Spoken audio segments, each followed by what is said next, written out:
यदि आपके जीवन में सांस लेने वाली संस्था कैथोलिक है और आप प्रभु ईसा मसीह में विश्वास करते हैं, तो आपके भोजन या हवा में विश्वास करने के लिए एक प्रकार का खतरा है। तब आप एक धार्मिक व्यक्ति के बजाय खुद को एक ड्रग एडिक्ट बच्चे की तरह देखना शुरू कर दे, जिसे पता भी नहीं चल पाता कब वो इसका एडिक्ट हो गया। मैं आज इस एडिक्शन से खुद को आज़ाद करती हूँ। ये शब्द ईसाइयत छोड़ चुकी एक एक्स क्रिश्चियन और पश्चिमी लेखिका रोज मिनाटागिलियो के हैं। नमस्कार दोस्तों, रंग दे बसंती में आपका एक बार फिर से स्वागत है। मैं हूं राजीव चौधरी। आज का हमारा यह एपिसोड आपकी आंखें खोल देगा, क्योंकि जब हिसार के एक चर्च में दीवार का टूटना विश्व भर की सुर्खियां बन जाती हो, जब कठवा की एक आसिफा की न्यूज़ बीबीसी एक महीना जम्मू से दिखाता हो, जब एक अखलाक की मौत यूएनओ तक पहुंच जाती हो, जब पिछले महीने भारत में कोरोना से मरे लोगों के नदी में तैरते सब अंतर्राष्ट्रीय पत्रकारिता के लिए मजाक बन जाते हो, जब किसान आंदोलन से दुखी होकर कोई रिहाना, ग्रेटा या मियाँ खलीफा ट्वीट ठोक देती हो, उस समय कनाडा में एक पुराने कैथोलिक स्कूल के परिसर में 3 से 15 साल तक की उम्र के 215 बच्चों की सामूहिक कब्र मिलने पर बीबीसी समेत दुनिया भर की न्यूज और सेलिब्रिटी खामोश हो जाते हो। तब आज तक जैसे चैनल पर न्यूज चलाई जा रही हो कि हवन एक अंधविश्वास है, तो समझ जाइए आपके लिए न्यूज लीक कौन रहा है। अगर आप अब भी ने न्यूज चैनल कहते हैं, तो फिर कैथोलिक चर्च के दलाल कौन लोग हैं? These are some of the 150,000 Indigenous children who attended so-called residential schools in Canada between the 1840s and 1990s. Many were forcibly taken from their parents and there was widespread abuse. Some lived here at the Kamloops Indian Residential School in British Columbia, where the remains of 215 children have just been discovered. Some of the children who died were as young as 3. जी हाँ, पिछले हफ्ते Canada से एक दिल दहला देने वाली घटना पर दुनिया मौन है। कनाडा में एक पुराने कैथोलिक स्कूल के परिसर में 3 से 15 साल तक की उम्र के 215 बच्चों की सामूहिक कब्र मिलने पर दुनिया समेत वेटिकन ने भी चुप्पी साध रखी है।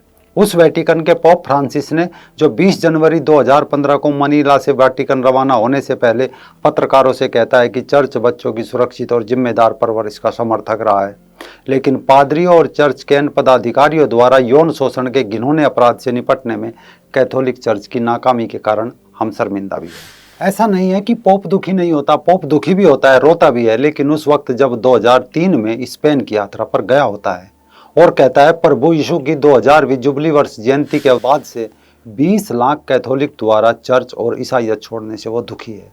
लेकिन जब अमेरिकी राज्य पेंसिल्वेनिया में 300 पादरियों द्वारा 1000 नाबालिग छात्र छात्राओं के शोषण की बात सामने आती है, तो पोप इन जिस्म के भूखे पादरियों को डांटने के बजाय प्रार्थना का ड्रामा करते हुए कहता है कि पादरियों द्वारा बच्चों को अंधेरे कोनों में रखा गया, कमरे में बंद करके रखा गया, मदद की गुहारें अनसुनी कर दी गई। परमपिता, मैं तुमसे गुहार लगाता हूँ, पीड़ितों की पुकार सुनो।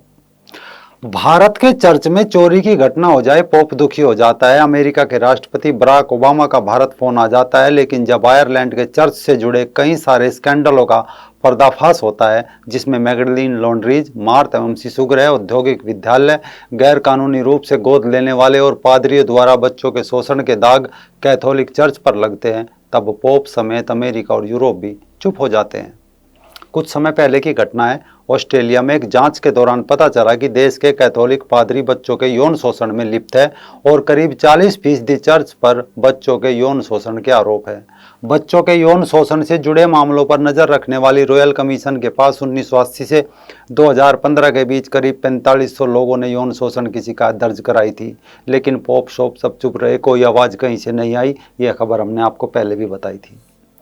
इससे साफ पता चलता है कि पोप कितना बड़ा धार्मिक गुरु है। अगर कनाडा में 215 बच्चों के शव मिलने पर पोप दुखी नहीं है, तो समझ जाइए कि सिर्फ नन और कॉन्वेंट में पढ़ रहे मासूम बच्चों का शिकार करने वाले उन पादरियों की फौज का सरदार है जो ऐसे कामों में लिप्त है। क्योंकि सिडनी में रॉयल कमीशन की मदद करने वाली वकील गैल फर्नेस के मुताबिक बच्चों की उपेक्षा की गई, उन्हें सजा भी दी गई, आरोपों की जांच नहीं हुई। पादरी और धार्मिक गुरु आसानी से बच गए। इन चर्चों को उन पादरियों के बारे में कुछ नहीं पता चल पाया जिन्होंने कैथोलिक इंस्टीट्यूशनों में 4444 बच्चों का यौन उत्पीड़न किया था। आज भारत भर में झोला छाप पादरी गलियों में बाइबिल का नया नियम बांट रहे हैं। सरकारी स्कूलों के बाहर बच्चों को जीसस के लॉकेट और कहानियों की किताबें बांट रहे हैं। चंगाई सभा सजाकर मूर्खों के टोले को ईसाई बना रहे हैं। बपतिस्मा दिया जा रहा है, कह रहे हैं बस जीसस आने वाला है। कुछ तो जीसस के आने की तारीख की घोषणा भी कर रहे हैं कि 2028 तक जीसस आ जाएगा, जैसे उसका वीज़ा लगा कर ये लोग आए हो।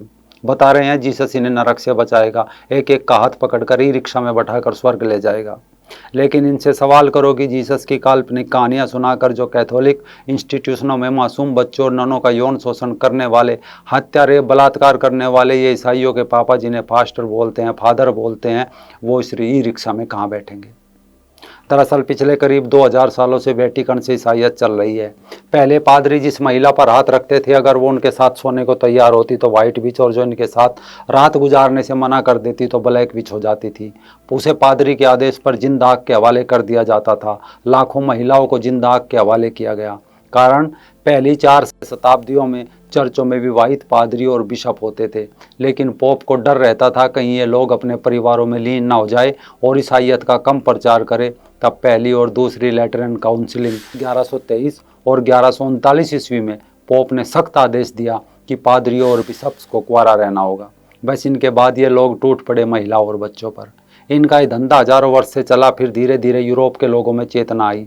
कुछ सालों पहले साल 2001 में अमेरिका और आयरलैंड में से कई मुकदमे दर्ज हुए जिनमें पादरियों ने बच्चों और ननों का यौन शोषण किया।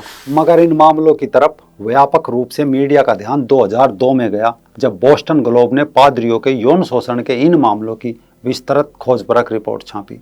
नतीजा सिर्फ इतना नहीं निकला कि कई मामलों में तो आरोपी पादरियों को दूसरी जगह पर भेज दिया गया, लेकिन बच्चों से उनका संपर्क बंद करने की कोई भी व्यवस्था नहीं की गई और उन्हें अपना अपराध जारी रखने का मौका दे दिया गया। 2002 में जब अमेरिकी मीडिया में पादरियों के बाल यौन शोषण के आरोप छाए हुए थे, लोग हाथों में तख्ती लिए सड़कों पर खड़े थे कि हमें अपने हवस के भूखे पादरियों से बचाओ। तब पोप जॉन पॉल द्वितीय अमेरिकी कॉर्डिनल्स से मिले। मामला दबाने के लिए बाल यौन शोषण के पीड़ितों को अरबों डॉलर मुआवजे के रूप में दे दिए गए। फिर पोप बदला, नया पोप बना पोप बेनेडिक्ट, और साल 2010 की अमेरिकी यात्रा के दौरान पोप बेनेडिक्ट ने स्वीकार किया कि अमेरिकी चर्च को बर्बाद कर देने वाले इस पादरी सेक्स स्कैंडल से वे बेहद शर्मिंदा है। पोप ने 18 मार्च 2010 को इस मामले में औपचारिक रूप से माफी मांगी, लेकिन किसी पादरी को बर्खास्त नहीं किया। अब पोप ही क्या करे जब उनके ही लव लेटर सड़कों पर धूल फांक रहे थे। यानी इसे आप ऐसे समझ सकते हैं कि साल 2001 से 2010 तक जो कुल 3000 मामले वेटिकन के पास आए, उनमें से महज 20% ही बाकायदा कॉर्निकल ट्रायल के लिए भेजे गए, बाकी दबा दिए गए। सिर्फ इतना ही नहीं, रोमन कैथोलिक चर्च की अति रूढ़िवादी मैक्सिकन शाखा से जुड़े पादरियों ने कम से कम 175 बच्चों का यौन शोषण किया। इसके अलावा लिगनरीज ऑफ क्राइस्ट के संस्थापक मार्शियल मैसियल ने कम से कम 60 बच्चों का यौन शोषण किया। वर्ष 1941 के बाद से कुल 33 पादरियों, छोटे मोटे पादरियों ने किशोर उम्र के बच्चों का यौन शोषण किया।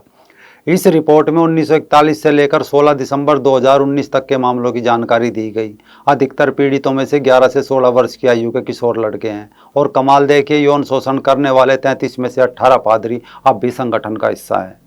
अब जो कनाडा में हुआ, ये पहला मामला नहीं है। इससे पहले करीब 3200 बच्चों की मौत हो चुकी है, जिन्हें कैमलूप्स स्कूल के 1915 से 1963 के बीच कम से कम 51 की मौत हुई। 1831 से 1996 के बीच कनाडा के आवासीय स्कूलों में देश भर से 1.5 लाख से ज़्यादा बच्चों को उनके घरों से लाया गया, जिनमें से बहुत सारे प्रताड़ना, बलात्कार और कुपोषण के शिकार बने।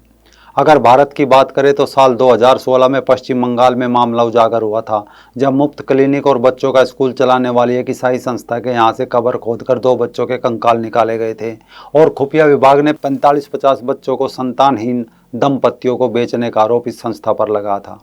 असल में ईसाई मिशनरीज द्वारा किया जाता रहा मानवता की आड़ में धंधा कई वर्ष पहले 2011 में स्पेन से उजागर हुआ था। वहाँ इस गिरोह में डॉक्टर, नर्स, पादरी और चर्च के उच्चाधिकारी शामिल पाए गए थे और बताया गया था कि मानवता और दया के घूंघट से अपना असली दानवता का चेहरा ढककर इस गिरोह ने पिछले 50 साल में 3 लाख बच्चे बेचे थे। गिरोह की कार्य प्रणाली के अनुसार नवप्रसूता से कह दिया जाता था कि बच्चा मरा हुआ पैदा हुआ था, इसीलिए दफना दिया गया। फिर निसंतान परिवारों को वो बच्चा मोटी रकम में बेच दिया जाता था। ये गोरख धंधा इतने वर्षों तक इसलिए चल सका क्योंकि दुखी माता पिता संबंधित पादरी की बात पर आसानी से विश्वास कर लेते थे। जबकि दानवता के मामले कम संगीन नहीं है और न यहीं समाप्त होते।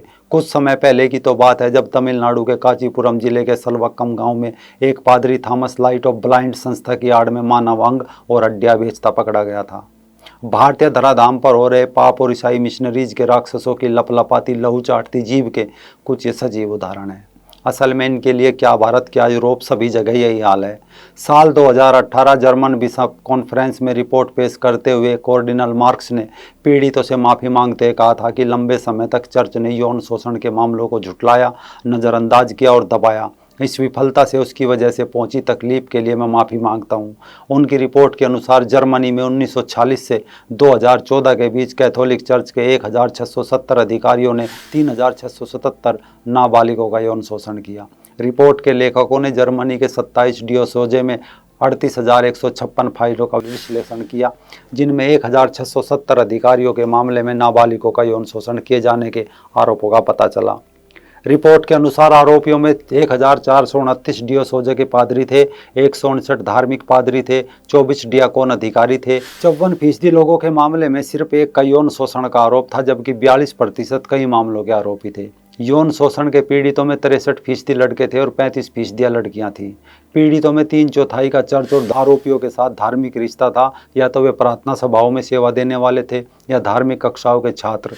इसके अलावा पिछले कुछ समय में जर्मनी के बच्चों को यौन शोषण के 11,500 मामले दर्ज किए गए, जबकि असली संख्या और ज़्यादा होने का अनुमान है। यही कारण है कि आज यूरोप अमेरिका के लोग ईसाइयत छोड़कर भाग रहे हैं, खाली पड़े चर्च बेचे जा रहे हैं। वहाँ के लोग हाथों में तख्ती लिए खड़े हैं कि हमें अपने शिकारी पादरियों से बचाओ, लेकिन इसके विपरीत भारत भर में चर्च का जाल फैला जा रहा है। आज जो भारत के लोग नए नए ईसाई बनकर ईसाइयत के इस ड्रग्स एडिक्शन का शिकार होकर हाथों में क्रॉस लिए बैठे हैं, स्वर्ग नरक तो दूर की बात, आने वाले समय में यही तख्ती इन लोगों के हाथों में होगी, जिस पर लिखा होगा हमें अपने शिकारी पादरियों से बचाओ।